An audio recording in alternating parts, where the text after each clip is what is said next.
Hello dear students, once again आपका स्वागत है एनआईएस विजन पॉइंट पे और मैं हूं आपके साथ आपकी केमिस्ट्री मेंटर कीर्ति मैम। तो चलिए आज के इस जर्नी को स्टार्ट करते हैं। और क्या आज है खास और क्या आज हम सीखेंगे, तो हम बात कर रहे हैं मॉड्यूल 2 का चैप्टर नंबर 2 और जिसमें हमारा चैप्टर जो चल रहा है वो है आपका एटॉमिक स्ट्रक्चर। और एटॉमिक स्ट्रक्चर का ये है लेक्चर नंबर 4। तो इससे पहले 3 लेक्चर आ चुके हैं, आप उसको ज़रूर अच्छे से देखिएगा और बातों को समझिएगा, ठीक है। तो आज हम क्या डिस्कस करेंगे, आज हमारा कैरियर ऑब्जेक्टिव क्या है, क्या खास रहेगा, क्या हम बात करेंगे। तो आज हम बात करेंगे इलेक्ट्रोमैग्नेटिक स्पेक्ट्रम और प्लैंक्स क्वांटम थ्योरी, ठीक है। तो अभी हम जब बात कर रहे थे तो हमने प्रीवियस लेक्चर में क्या जाना, हमने प्रीवियस लेक्चर में हमने मैक्सवेल का जो वेव थ्योरी का कॉन्सेप्ट था यानी ईएम रेडिएशन यानी इलेक्ट्रो मैग्नेटिक रेडिएशन का जो कॉन्सेप्ट था जो मैक्सवेल ने बताया था, उसके बेसिक जो चीज़ें हैं उनको हमने जाना था, ठीक है। कि इलेक्ट्रोमैग्नेटिक रेडिएशन का मतलब क्या होता है यानी ईएम वेव्स किसे कहेंगे या वेव क्या है उसको हमने समझा था।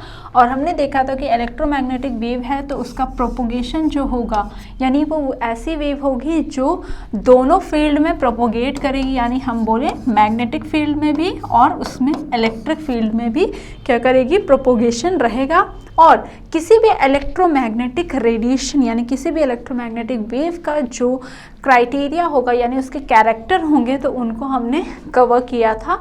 तो हमने क्या क्या जाना था, हमने बेसिकली 5 कैरेक्टर देखे थे कि कोई भी अगर ईएम वेव्स है तो ऑब्वियसली उसमें क्या होगा, ये सारी चीज़ों आप इनके बारे में इंफॉर्मेशन कलेक्ट कर सकते हो। तो हम लोग इस चीज़ को क्यों डिस्कस कर रहे हैं, हम लोग इस चीज़ों को इसलिए डिस्कस कर रहे हैं बोर के थ्योरी को, बोर के एटॉमिक मॉडल को जानने से पहले, क्योंकि ये थ्योरी भी आपस में क्या है, को रिलेटेड है और इनका भी समझना और जानना उतना ही इम्पॉर्टेंट हो जाता है, ठीक है।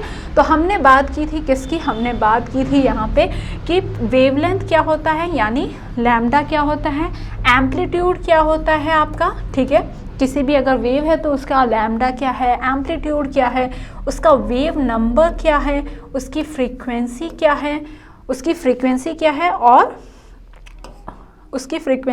और साथ ही साथ फ्रीक्वेंसी के बाद अगर हम बात करें तो उसकी वेलोसिटी क्या है, वेलोसिटी के बारे में। तो इतनी सारी इम्पॉर्टेंट बात जो है आप किसी भी ईएम वेव के बारे में जान सकते हो जब आपको पता है, या फिर उसके बारे में आप बात कर सकते हो कि अगर कोई वेव है तो उसका पर्टिकुलरली कुछ लैम्डा होगा। तो आज हम स्टार्ट करेंगे इलेक्ट्रोमैग्नेटिक स्पेक्ट्रम क्या होता है।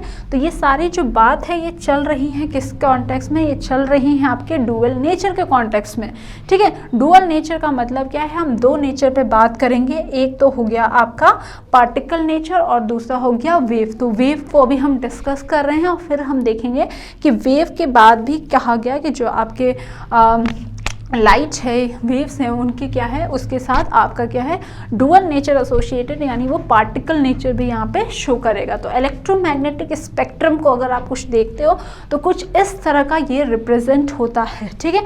तो अभी हमने पिछले टर्न में ये देखा था कि कैसे आपका जो न्यू है यानी फ्रीक्वेंसी है वो इन्वर्सली प्रोपोर्शनल होता है लैम्डा का, ठीक है। इस बात को आपको यहाँ पे ध्यान रखना है, ठीक है। तो ये जो सीरीज लगी है, स्पेक्ट्रम का मतलब क्या होता है, बैंड, ठीक है।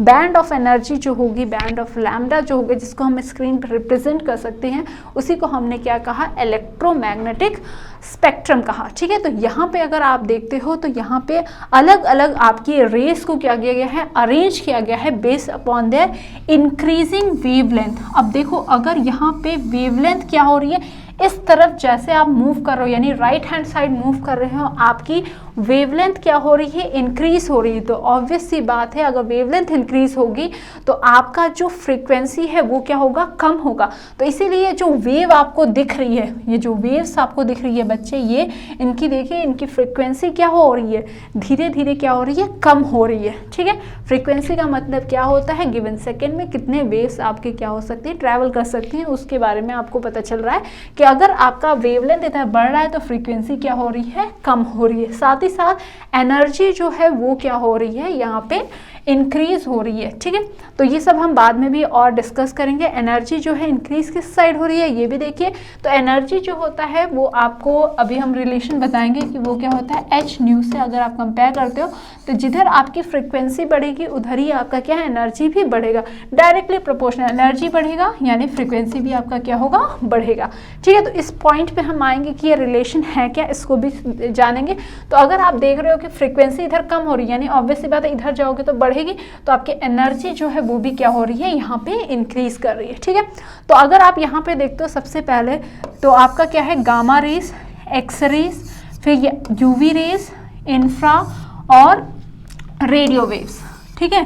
तो ये आपके मेन वेव्स है और ये अल्ट्रा और इंफ्रा के बीच की जो रेज हैं यही रेज हैं जो आप देख सकते हो, अपनी आंखों से देख सकते हो। उन्हीं को हमने क्या नाम दिया है, उन्हीं को हमने नाम दिया है विजिबल लाइट या विजिबल रेंज के नाम से हम इसे जानते हैं। जो आपका अलग अलग जो रेनबो के आपने कलर देखे होंगे उस तरह से आपको यहाँ पे नज़र आता है, क्योंकि हम उन्हीं लाइट को देख सकते हैं जो हमारे पर्टिकुलरली इस रेंज तक, यानी ये रेंज आपका फिक्स है जो लगभग आपका 400 से 800 नैनोमीटर तक रहता है। तो यहाँ की ही जो रेज हैं उनको आप देख पाते हो, विजुअलाइज कर पाते हो और देख पाते हो। तो यहाँ से क्या याद रख सकते हो, बच्चे कंफ्यूज हो जाते हैं कि जैसे देखो यहाँ पे क्या है, ultra violet, ultra violet V आया, तो यहाँ पे अगर आप देखोगे तो वायलेट आपका पहले आएगा, तो यहाँ पे क्या है लास्ट में आपका क्या है, वायलेट, ठीक है। यूवी रेस और फिर इंफ्रारेड, इंफ्रा किससे स्टार्ट हो रहा है, इंफ्रारेड में क्या आ रहा है लास्ट में, रेड। तो लास्ट जो रेस आपकी बच जाती है वो क्या हो जाती है, रेड, ठीक है। तो इसी से आपका यहाँ पे विजुअल लाइट में आपका क्या आता है, विब गायोर, ठीक है। इतने कलर, 7 कलर जो होते हैं इनको आपको ध्यान रखना है, वो क्या है, विब गाई और। तो इसको भी हम लोग डिस्कस करेंगे। जैसे वी का मतलब क्या होता है, वायलेट हो गया, Indigo, blue, green, yellow, orange, red. तो ये आपके कलर्स हैं जो आपको विजुअल होते हैं, यानी आप इन्हें देख सकते हो, ठीक है। तो क्या मेन बात आपको ध्यान देना है कि अगर आप वायलेट से यहाँ पे रेड की तरफ मूव कर रहे हो तो जो आपका यहाँ पे फ्रीक्वेंसी है वो क्या हो रही है, कम हो रही है। और अगर हम बात करें लैम्डा की तो लैम्डा क्या हो रही है, यहाँ पे बढ़ रहा है। और एनर्जी के कॉन्टेक्स्ट में बात करें तो यहाँ पे इसकी एनर्जी ज़्यादा होगी और धीरे धीरे एनर्जी क्या हो रही है, यहाँ पे रेड तक आने तक क्या हो जाएगी, कम हो जाएगी, ठीक है। तो ये सब हमने क्या है, बेसिक डिटेल्स हमने जान लिया। पर अब हम जानते हैं जो एग्जैक्ट डेफिनेशन है आपका यहाँ पे इलेक्ट्रोमैग्नेटिक स्पेक्ट्रम की, ठीक है। तो इसको समझते हैं कि क्या है, that different types of electromagnetic radiation, ठीक है। जो भी आपके इलेक्ट्रोमैग्नेटिक रेडिएशन है वो क्या करेंगे, वो डिफर करेंगे ओनली विद देयर वेवलेंथ। तो सही बात है, अभी अभी हमने जो चार्ट देखा उसमें हमने क्या जाना, हमने यही जाना कि अलग अलग वेवलेंथ के रिस्पेक्ट में ही आपका क्या है, अलग अलग रेज आपकी बटी हुई हैं, ठीक है। नेक्स्ट क्या है, हेंस उनकी अलग फ्रीक्वेंसी होगी। अगर ऑब्वियस सी बात है लैम्डा अलग होगा तो फ्रीक्वेंसी भी क्या होगी, अलग होगी, और दोनों का रिलेशन जो होगा वो क्या होगा, अपोजिट होगा, ठीक है। When this electromagnetic radiation are arrange in order of their increasing wavelength, दोनों तरीके से अरेंज किया जा सकता है, या फिर इंक्रीजिंग ऑर्डर में इसको अरेंज करेंगे वेवलेंथ के, या फिर डिक्रीजिंग ऑर्डर ऑफ फ्रीक्वेंसी। तो इसको इस तरह का जो स्पेक्ट्रम हमें बैंड मिलता है इसी को हमने क्या कहा है, इलेक्ट्रोमैग्नेटिक स्पेक्ट्रम के नाम से जाना है, ठीक है। क्या जाना है, इन्हीं को हमने क्या कहा है, इलेक्ट्रोमैग्नेटिक स्पेक्ट्रम। तो जो अभी आपको मैंने ये फिगर दिखाया ये क्या है, आपका इलेक्ट्रोमैग्नेटिक स्पेक्ट्रम है, ठीक है। तो आपको जो ध्यान देना है वो बात यहाँ पे हमने समझी। नेक्स्ट अगर हम बात करते हैं, नेक्स्ट इंपॉर्टेंट पॉइंट जो है आपका इलेक्ट्रोमैग्नेटिक स्पेक्ट्रम आपको बताता है वो ये है कि इलेक्ट्रोमैग्नेटिक का जो स्पेक्ट्रा है, ठीक है, वो क्या हो सकता है, मे बी एमिशन के थ्रू हो सकता है, या फिर क्या हो सकता है, एब्जॉर्प्शन हो सकता है। एब्जॉर्प्शन स्पेक्ट्रम हो सकता है on the basis of energy absorbed या एमिटेड, ठीक है। तो वो स्पेक्ट्रा जो एनर्जी एब्जॉर्ब करने की वजह से आ रहा है तो उसको एब्जॉर्प्शन स्पेक्ट्रा कहेंगे, और वो जो क्या हो रहा है, रेडिएशन यानी रेडिएट करने के बाद, एमिट करने के बाद हो रहा है तो उसी को हम क्या कहेंगे, एमिशन स्पेक्ट्रा के नाम से जानेंगे। तो ये सारी चीज़ें हम पढ़ेंगे 1 by 1, ठीक है। तो यहाँ पे क्या लिखा हुआ है ये भी समझ लेते हैं कि जो एमिशन स्पेक्ट्रम है ये ऑब्टेन किया जाता है एमिशन से, ठीक है, सही बात है। दूसरा क्या है, एब्जॉर्प्शन स्पेक्ट्रा क्या है, ये ऑब्टेन किया जाता है जब सब्सटेंस क्या करता है, किसी भी पर्टिकुलर वेवलेंथ को क्या करेगा, एब्जॉर्ब करेगा। तो जैसे कि आप मुझे देख पा रहे हैं, क्योंकि पर्टिकुलर लाइट की वेवलेंथ यहाँ पे मुझे पड़ रही होगी और फिर आप उस चीज़ को वहाँ पे मुझे देख पा रहे हो या स्क्रीन आपको दिख रही है, क्योंकि पर्टिकुलर लाइट वेवलेंथ यहाँ पे टकरा रही है और फिर बाद में आपके पास वो आ रही है। ठीक है, तो इतनी बात आपको स्पेक्ट्रा के बारे में यहाँ पे पता होना चाहिए। तो EM स्पेक्ट्रा जो था ये वेव नेचर को सिग्निफाई कर रहा था और उसी की प्रॉपर्टीज़ बता रहा था। तो बहुत सारी बातें हमें यहाँ पे पता चली। नेक्स्ट जो बात है कि जो ये सक्सेसफुल तो था, बट क्या था, क्या इसकी खूबी थी। तो अगर आपसे कोई पूछ लेता है कि अगर वेव नेचर को डिफ़ाइन करने के लिए आपके पास कौन सी थ्योरी थी या क्या चीज़ थी जिसने वेव नेचर को अच्छे से डिफ़ाइन किया था, तो वो चीज़ आपको ध्यान देना है कि क्या है। जैसे कि आपका इंटरफेरेंस फिनोमेना होता है, डिफ्रैक्शन होता है। तो ये जो नेचर है, यानी इंटरफेरेंस की बात करें या डिफ्रैक्शन की बात करते हैं, तो ये जो है ये वेव नेचर पे बेस्ड फिनोमेना थे। तो ये सारी जो फिनोमेना थी, ये तो वेव नेचर जो था यानी इलेक्ट्रोमैग्नेटिक वेव था, वो बहुत ही आसानी से एक्सप्लेन कर पा रहा था। पर ये क्या नहीं एक्सप्लेन कर पाया कि जिसकी वजह से हमें इससे भी ड्रॉप डाउन करना पड़ा, और वो था क्या कि ब्लैक बॉडी रेडिएशन क्या होता है, फोटो इलेक्ट्रिक इफेक्ट क्या होता है, इसके बारे में वो कोई भी हमें इन्फॉर्मेशन नहीं दे रहा था, क्योंकि ये दोनों ही चीज़ आपकी बेस्ड अपॉन थी पार्टिकल नेचर पे। ठीक है, किस पे नेचर पे बेस्ड थी, पार्टिकल नेचर पे। तो अभी तक जो भी हम लोग EM वेव्स के बारे में जान रहे थे, वो पर्टिकुलरली किसके रिलेशन में हम बात कर रहे थे, हम बात कर रहे थे वेव थ्योरी यानी वेव नेचर के बारे में आप बात कर रहे थे। ठीक है, तो इसी वजह से आपने क्या है इसको, आपने क्या है इसमें आपको ये जो ब्लैक बॉडी रेडिएशन का कॉन्सेप्ट था, फोटो इलेक्ट्रिक इफेक्ट था, वो यहाँ पे डील नहीं की गई। ठीक है, तो क्या जाना आपने कि यहाँ पे हम बिफोर हम बोर मॉडल पे जाएं, हमें dual nature of the light को समझना था। तो इसलिए हमने देखा वेव नेचर क्या होता है, वेव नेचर की कुछ प्रॉपर्टीज़ हमने जाना। हमने आपको बताया कि केमिस्ट्री में आपको उतने ही पोर्शन को ही लेके चलना है जो आपकी केमिस्ट्री से ओरिएंटेड है। बाकी आप फिजिक्स में भी इसको डिटेल में कि इन्फ्रेंस क्या होता है, इंटरफेरेंस क्या होता है, डिफ्रैक्शन क्या होता है, इसको आप पढ़ते हो। ठीक है, तो अब हम मूव करते हैं कि पार्टिकल नेचर वाला फिनोमेना, यानी कि वो फिनोमेना जो वेव नेचर जा था वो इसको एक्सप्लेन नहीं कर पाया। ठीक है, तो क्या था इसमें कि this phenomena could not be explained only if electromagnetic wave are suppose to have, electromagnetic waves are suppose to have a particle nature.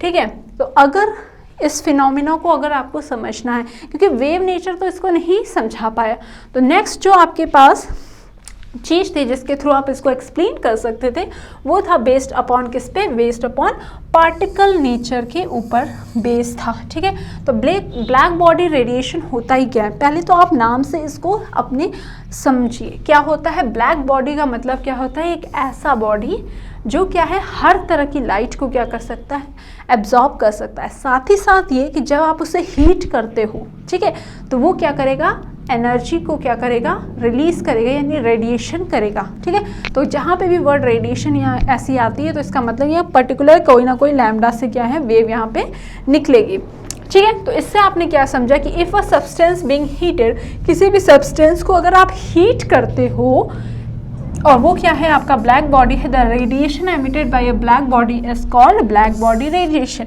ठीक है, तो ब्लैक बॉडी का मतलब आपने समझा कि ऐसी बॉडी जो क्या है पूरे एनर्जी को क्या कर सकती है, हर तरह की वेवलेंथ को क्या कर सके, एब्जॉर्ब कर सके। तो जब आप उसको हीट करते हो तो उसमें से क्या होगा, रेडिएशन निकलता है, तो उसी को हम क्या कहते हैं, ब्लैक बॉडी रेडिएशन कहते हैं। The black body is not only a good absorber, वो बहुत ही अच्छा एब्जॉर्बर नहीं बल्कि बहुत ही अच्छा क्या है, but also a perfect emitter of radiant energy. वो हर तरह की वेवलेंथ को एब्जॉर्ब तो कर सकता है, पर जब आप उसे हीट भी करते हो तो वो अलग तरह की आपकी क्या है, अलग अलग लैम्डा की क्या कर सकती है, आपके रेडिएशन को निकालता है। ठीक है, the nature of the radiation depends upon temperature of the black body, black body के टेम्परेचर के ऊपर ये डिपेंड करता है। और इसका जो कुछ ग्राफ है वो कुछ आपको ऐसा दिखेगा कि जितनी ज़्यादा हॉटर बॉडी होगी, यानी जितना ज़्यादा टेम्परेचर आप बढ़ाओगे उतना ज़्यादा आपको क्या है, वेवलेंथ क्या होगा, उतना कम का आपको यहाँ पे दिखेगा। ठीक है, तो आपने देखा होगा कि जो आयरन का लोहे का काम होता है, ठीक है, तो एक कंपैरिजन नहीं, आपको कोरिलेट करके मैं समझाने की कोशिश कर रही हूँ कि आपने देखा होगा कि आयरन की अगर चीज़ों को आपने वेल्डर वगैरह के पास देखा होगा तो वो जब हीट करते हैं तो आयरन आपको एक समय पे क्या है, आपको लाल कलर का दिखता है, रेड हॉट हो जाता है, वैसे उसका कलर क्या होता है, वैसे उसका कलर जो होता है वो सिल्वरी कलर है, ठीक है, आयरन आपने देखा होगा। पर जब आप उसको हीट करते हो तो वो कैसा हो जाता है, वो हो जाता है लाल। तो वो क्या है, उस पर्टिकुलर वेवलेंथ का एनर्जी या क्या कह रहे हो आप, वेवलेंथ क्या है वो रिलीज कर रहा है, रेडिएट कर रहा है, इसलिए लाल दिखता है। और ज़्यादा हीट करते हो तो वो क्या हो जाता है, ब्लूइश में चेंज हो जाता है। तो इस तरह से आपको ये क्या है, ब्लैक बॉडी रेडिएशन का कॉन्सेप्ट यहाँ पे जो समझना था वो आपने समझा, जो पार्टिकल नेचर के बेसिस पे बात कर रहा था, ठीक है।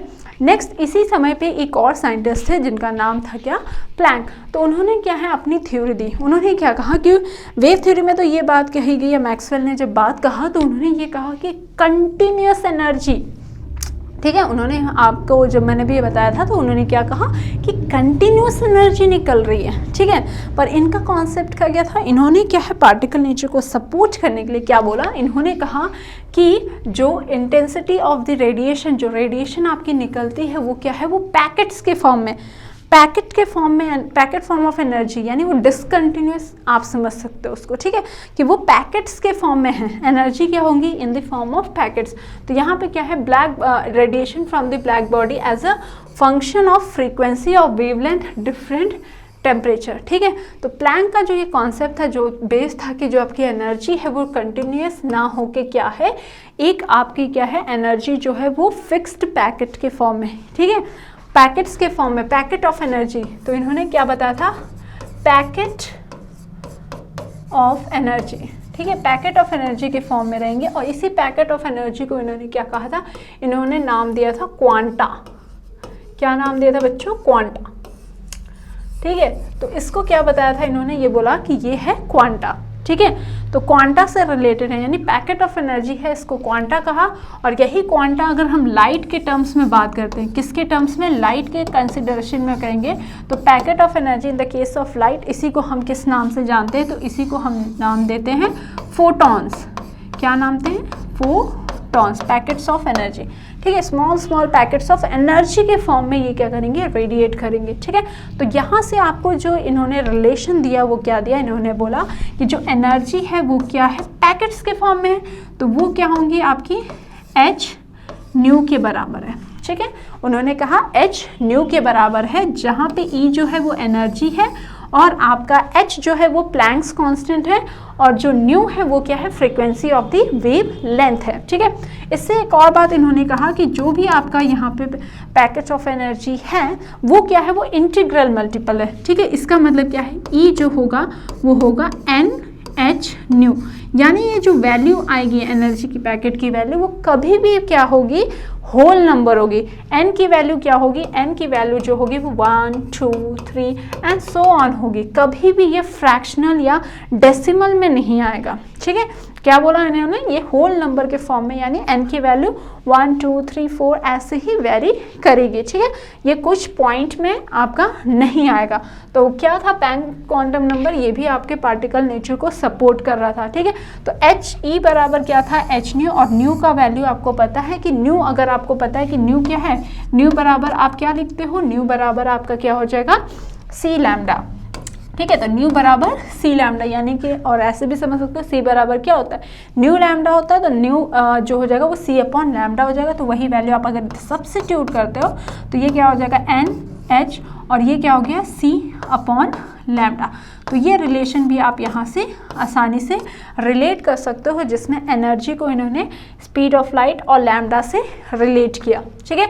तो यहाँ पे आपने क्या सीखा कि h जो है वो प्लैंक कांस्टेंट है, और जिसकी वैल्यू क्या है 6.63 इंटू 10 की पावर -34 जूल सेकेंड, ठीक है। तो ये हो गया आपका प्लैंक कांस्टेंट। E क्या है, एनर्जी ऑफ द फोटॉन्स, या क्वांटम की बात जो की थी, क्वांटम, और क्वांटम का मतलब क्या हो जाएगा, आपका प्लूरल फॉर्म हो जाएगा, ठीक है। न्यू क्या है, फ्रीक्वेंसी एमिटेड, और n जो है ये नंबर ऑफ क्वांटम पार्टिकल्स, ठीक है, जिसमें आपका क्या है, टोटल एनर्जी अगर आप बात करते हो n पार्टिकल्स का, तो वो क्या हो जाएगा, ET या EN से इसको रिप्रेजेंट आप कर सकते हो। तो ये था प्लैंक क्वांटम थियरी, ठीक है। नेक्स्ट आते हैं प्लैंक क्वांटम थ्योरी। अगेन आपको यहाँ पे समझना ज़रूरी था क्योंकि ये ब्लैक बॉडी से इन्होंने इसको रिलेट किया था और बताया था, ठीक है। अब आते हैं मोस्ट फेमस एक्सपेरिमेंट जो था आपका फोटो इलेक्ट्रिक इफेक्ट, ठीक है। नाम से ही आपको सीखना है कि फोटो यानी कि लाइट की हेल्प से क्या है, इलेक्ट्रिक इफेक्ट, ठीक है। तो इसमें हुआ क्या था, इसमें क्या था, ये बहुत ही अच्छा एक्सपेरिमेंट था जिसमें आपका क्या गया था कि जब आपका कोई भी लैम्डा का कोई भी बीम ऑफ लाइट आपका क्या है इंसिडेंट होता है किसी भी फ्रीक्वेंसी का, ठीक है। तो इसमें क्या है, it is a phenomena in which beam of light of a certain frequency, अगर आप कोई लाइट इंसिडेंट करवा रहे हो फॉर एग्जांपल यहाँ से, तो इसकी कुछ ना कुछ क्या होगी, फ्रीक्वेंसी होगी, ठीक है। कुछ ना कुछ इसकी फ्रीक्वेंसी होगी और वो अगर फॉल करेगी किसी भी मेटल के सरफेस में तो वहाँ से क्या होगा, इलेक्ट्रॉन्स क्या होंगे, इजेक्ट होंगे। तो इसका मतलब क्या समझे बच्चे कि अगर कोई आपकी इंसिडेंट रे है, ठीक है, तो वो क्या करेगी, जो आपके मेटल में फ्री इलेक्ट्रॉन्स हैं उनको क्या करेगी, इजेक्ट करेगी, ठीक है। क्या करेगी, इजेक्ट करेगी। और आपको पता है जैसे इलेक्ट्रॉन्स इजेक्ट होंगे वो मूव करेंगे तो क्या होगा, करंट फ्लो करेगा, ठीक है। तो इसको अभी हम और अच्छे से समझेंगे, डायग्राम से रिप्रेजेंट करेंगे। तो इसमें आपने क्या समझा कि इस फिनोमेना को ही हमने क्या कहा, फोटो इलेक्ट्रिक इफेक्ट के नाम से जाना, ठीक है। तो ये जो है, ये जो लाइट पड़ रही है ये कुछ ना कुछ काम कर रही है जिसके थ्रू आपका इलेक्ट्रॉन क्या है, निकल रहा है। तो दो चीज़ आपने समझी क्या, कि यहाँ पे क्या है, आपकी लाइट तो आ रही है और वो क्या कर रही है, इलेक्ट्रॉन को इजेक्ट कर रही है, यानी कुछ ना कुछ वर्क कर रही है, यानी वर्क फंक्शन यहाँ पे इसका कॉन्सेप्ट आ गया। W0 से रिप्रेजेंट करेंगे। और जब इलेक्ट्रॉन फ्री हो जाएंगे तो वो मूव करेंगे। तो अगर कोई बॉडी मूव कर रही है तो उसके साथ एसोसिएटेड क्या हो जाएगा, काइनेटिक एनर्जी उसके साथ क्या करेगी, काम करेगी, ठीक है। तो इसलिए अब हम देखेंगे कि फोटो इलेक्ट्रिक में कैसे रिलेशन आपको काइनेटिक एनर्जी से रिलेट किया गया है, ठीक है। तो यहाँ पे आपको क्या समझना है, W0 बराबर क्या है, h न्यू नॉट, ठीक है। यानी वर्क फंक्शन जिसके थ्रू, यानी ये V0 न्यू नॉट जो है यहाँ पे वो ये बता रहा है कि पर्टिकुलर किसी भी मेटल पे अगर कोई लाइट है तो पर्टिकुलर उसका कोई ना कोई थ्रेशोल्ड फ्रीक्वेंसी होगा। थ्रेशोल्ड यानी कम से कम मिनिमम इतनी एनर्जी तो चाहिए कि वो उसको वहाँ पे जब हिट करेगा तब वो आगे बढ़ेगा। ये वैसा ही है कि जैसे कि अगर आपसे हमें कुछ काम कराना है तो हम लोग या मम्मी लोग हमें क्या देती है, बोनस कहती है ना कि बच्चे अगर तुम ये करोगे तो हम ये तुम्हें देंगे, या फिर हम ये दे रहे हैं तुम ये कर लो। तो आप क्या करते हो, आपको मतलब खुशी मिल जाती है। तो वैसे ही आपको क्या, मिनिमम आपको वो फ्रीक्वेंसी चाहिए जिसके थ्रू आप इसके इलेक्ट्रॉन्स को क्या कर सकते हो, यहाँ से इजेक्ट कर सकते हो।